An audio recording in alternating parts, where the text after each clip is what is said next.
ಆ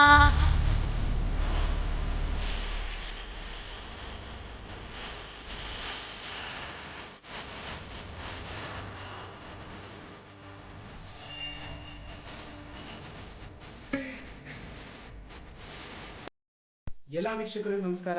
ರಾಯರ ಭಕ್ತ ಚಾನಲ್ಗೆ ಸ್ವಾಗತ. ರಾಯರ ಭಕ್ತ ಚಾನಲ್ ಯಾರಾದರೂ ಸಬ್ಸ್ಕ್ರೈಬ್ ಮಾಡ್ಕೊಂಡಿಲ್ಲ, ದಯವಿಟ್ಟು ಸಬ್ಸ್ಕ್ರೈಬ್ ಮಾಡ್ಕೊಳ್ಳಿ. ಮತ್ತು ಈ ವಿಡಿಯೋ ಮಾಡೋ ಕಾರಣ ಶ್ರೀ ಗುರು ರಾಘವೇಂದ್ರ ಸ್ವಾಮಿಗಳ 253 ಅಡಿ ಬೃಹತ್ ಎತ್ತರವಾದಂತಹ ರಾಘವೇಂದ್ರ ಸ್ವಾಮಿಗಳ ಪ್ರತಿಮೆ ನಿರ್ಮಾಣ ಮಾಡುವಂತ ನಿಮಗೆಲ್ಲರಿಗೂ ನಾನು ತಿಳಿಸಿದ್ದೇನೆ. ಅದೇ ರೀತಿ ಆ ಒಂದು ಶ್ರೀ ಫೌಂಡೇಶನ್ನ ಮತ್ತೊಂದು ವಿಷಯವನ್ನು ಹೇಳಲಿಕ್ಕೆ ಈ ವಿಡಿಯೋ ಮಾಡ್ತಿದ್ದೇನೆ. ಶ್ರೀ ಫೌಂಡೇಶನ್ನಿಂದ ಸುರೇಶ್ ರವರು ಶ್ರೀ ರಾಘವೇಂದ್ರ ಮಂತ್ರಾಲಯ ಮೂಲ ಮಂತ್ರಾಲಯ ಪೀಠ ಆಗಿರುವಂತಹ ಸುಬುಧೇಂದ್ರ ತೀರ್ಥರಿಗೆ ಈ ಒಂದು ಪ್ರತಿಮೆ ಪೂರ್ಣವಾದ ನಂತರ ಅವರಿಗೆ ಹೆಲಿಕಾಪ್ಟರನ್ನು ಒಂದು ಕೊಡುಗೆಯಾಗಿ ನೀಡುವುದಾಗಿ ಈಗ ಸುದ್ದಿಯಲ್ಲಿ ತಿಳಿಸಿದ್ದಾರೆ. ಸೊ ಇದರಂತೆ ಶ್ರೀಮಠದ ವತಿಯಿಂದ ಅವರು ಕೂಡ ಸುದ್ದಿಗೋಷ್ಠಿಯಲ್ಲಿ ಅದನ್ನು ಈನಾಡು ಒಂದು ಪತ್ರಿಕೆಯಲ್ಲಿ ಕೂಡ ಹೊರಡಿಸಿದ್ದಾರೆ.